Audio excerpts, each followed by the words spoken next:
দোকানে তো আমরা সবসময় সিঙ্গারা খেয়েই থাকি, তবে বাসায় পারফেক্টলি কিভাবে সিঙ্গারা তৈরি করতে হয় সেই রেসিপিটা আপনাদের সাথে শেয়ার করব। আজকে আপনাদের সাথে আমি কলিজার সিঙ্গারা শেয়ার করছি, আর এই সিঙ্গারাটা তৈরি করতে আপনাদের সাথে কিছু টিপস শেয়ার করব। আশা করি ভিডিওটার সাথেই থাকবেন। আর এর জন্য প্রথমে আমি এখানে ময়দা নিয়ে নিয়েছি, আর অল্প পরিমাণে এখানে লবণ দিয়ে দিলাম, আর কিছুটা কালো জিরা দিয়ে দিলাম। অবশ্যই একটু কালো জিরা দিয়ে নেবেন।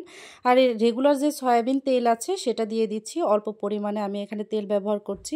আর সবগুলো উপকরণকে আমি খুব সুন্দরভাবে মাখিয়ে নেব। একটু মাখার সময় ঘষে ঘষে মাখতে হবে, আর দেখেই বুঝে নিচ্ছেন আমি কিভাবে করে মাখছি। আর এগুলোকে আমি যখন মেখে নিলাম, তেলটা সম্পূর্ণ মিশে গেল, তখন দেখবেন যে চাপ দিলে মুঠ করলে আর কি দেখবেন যে সুন্দর আপনার মুঠো হয়ে যাচ্ছে। যখনই ভাববেন যে হ্যাঁ মুঠো হয়ে গেছে, তখন বুঝবেন যে পারফেক্টলি হয়েছে।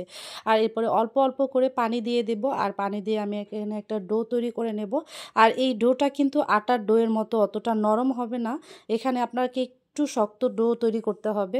যেহেতু আপনি এখানে সিঙ্গারা তৈরি করবেন, এই জন্য আপনার একটু সফট ডো করলে হবে না। আর এদিকে আমি একটু রেগুলার সয়াবিন তেল দিয়ে উপর দিয়ে রেখে দিলাম, আর রেখে প্রায় 20 থেকে 30 মিনিটের জন্য আমি রেস্টে রেখে দিব।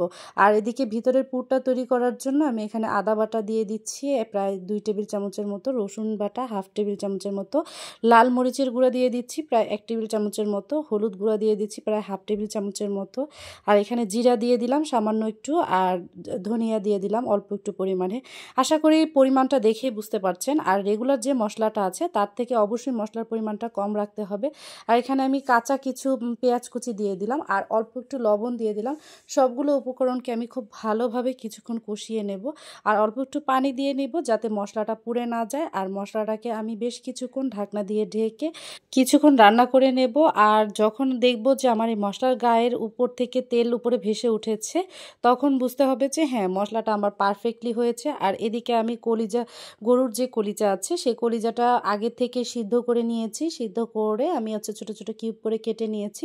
আর এখানে আমি কলিজা দিয়ে দিলাম, আর গাজর দিয়ে দিলাম, আর আলু দিয়ে দিলাম। সবগুলোকে আমি কিউব শেপ করে কেটে নিয়েছি, আর সবগুলোকে আমি মশলার সাথে খুব ভালোভাবে মিশিয়ে নেব। আর এইটা কিন্তু হালকা মশলাতেই সবসময় করতে হয়। আর কিছুক্ষণ ঢাকনা দিয়ে ঢেকে আমি আরও কিছুক্ষণ কুক করে নেব। এরপরে আমি যখন তেলটা উপরে ভেসে আসবে, তখন আরেকটু নেড়ে চেড়ে দেব। আর এর মধ্যে সামান্য একটু পানি দিয়ে আমি আরও কিছুক্ষণ রান্না করে নেব। অল্প কিছুক্ষণের মধ্যে যখন রান্নাটা প্রায় কমপ্লিট হয়ে আসবে, তখন এ পর্যায়ে আমি কিছু কাঁচামরিচ কুচি দিয়ে দিচ্ছি, আর কিছু পেঁয়াজ কুচি দিয়ে দিচ্ছি। অবশ্যই নামানোর আগে পেঁয়াজ কুচি এবং কাঁচামরিচ কুচি দিয়ে দিবেন। আর ফ্লেভারের জন্য আমি এখানে ধনিয়া পাতা অ্যাড করছি। আর সবগুলো উপকরণকে আমি খুব ভালোভাবে কিছুক্ষণ একটু রান্না করে নেব, জাস্ট হালকা কিছুক্ষণ, বেশিক্ষণ না। এরপর ভাজা ভাজা করে এক সাইড করে রেখে দিব। আর এইদিকে আমি রেস্টে রেখে দিয়েছিলাম প্রায় আধা ঘন্টার মতো। আর দেখুন আমার আটার ডোটা কিন্তু অতটা সফট হয়নি, দেখেই বোঝা যাচ্ছে। আর সিঙ্গারা তৈরি করতে গেলে কিন্তু আপনার আটার ডোটা বেশি সফট করা যাবে না।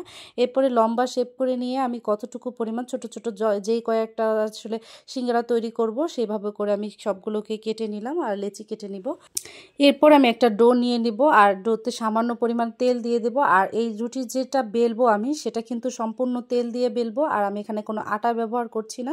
দোকানের মামারা দেখবেন যখন বেলে, ওরা কিন্তু কোনো ময়দা বা কোনো কিছু ব্যবহার করে না, ওরা সম্পূর্ণ তেলের উপরে এটা করে।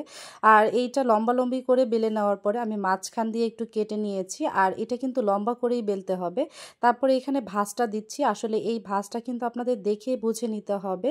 নিচের দিকটা আমি জোড়া লাগিয়ে দিলাম, যেহেতু যাতে ফাঁকা হয়ে না যায়। আর যে পুরটা করেছিলাম সেই পুরটা দিয়ে দিলাম, আর একটু পানি উপর দিয়ে দিয়ে আমি সুন্দর করে মুখের পাশটা সুন্দর করে জোড়া লাগিয়ে নিলাম। আর দেখুন কোণা থেকে একটা সাইড আমি একটু টেনে আর একটার সাথে ঠিক মাঝ বরাবর আমি লাগিয়ে দিয়েছি। আসলে এটা দেখেই বুঝে নিতে হবে।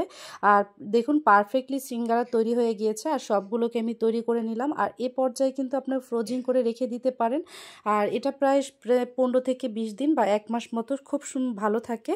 আর এদিকে আমি তেলটাকে প্রায় অল্প কুসুম আছে 90% একটু গরম করে নিয়েছি। আর এরপরে সবগুলো সিঙ্গারা আমি দিয়ে দেব। আর এই সিঙ্গারাগুলো দেওয়ার পরে আমি এক পাশটা যখন হালকা ব্রাউন কালার হয়ে আসবে, তখন আমি আরেক পাশটা সুন্দর করে উল্টিয়ে দেব। আর এখানে আপনার একটু সময় নিয়ে উল্টাতে হবে, যেহেতু সিঙ্গারাগুলো আমরা বাসায় যেহেতু করি, অত ডুবা তেলে করি না, তাই সময় নিয়ে একটু লালচে ব্রাউন কালার করে নিলাম। এরপরে সিঙ্গারাগুলোকে আমি একটা ঝাঁপির মধ্যে উঠিয়ে নিলাম। আর অবশ্যই আপনাকে এটা কিন্তু কোনো প্লেটে উঠানো যাবে না, তাহলে তেলটা থাকলে ওরকম মচমচা হবে না, তেলটা ঝরিয়ে নিতে হবে। যাই হোক, পারফেক্টলি সিঙ্গারা তৈরির কিছু কিছু টিপস আমি এখানে বলে দিয়েছি। অবশ্যই আমার এই টিপসগুলো ফলো করবেন, তাহলে আপনাদের পারফেক্টলি দোকানের মামারা তৈরি করে সেভাবে তৈরি করতে পারবেন। আজ এই পর্যন্তই, সবাই ভালো থাকবেন।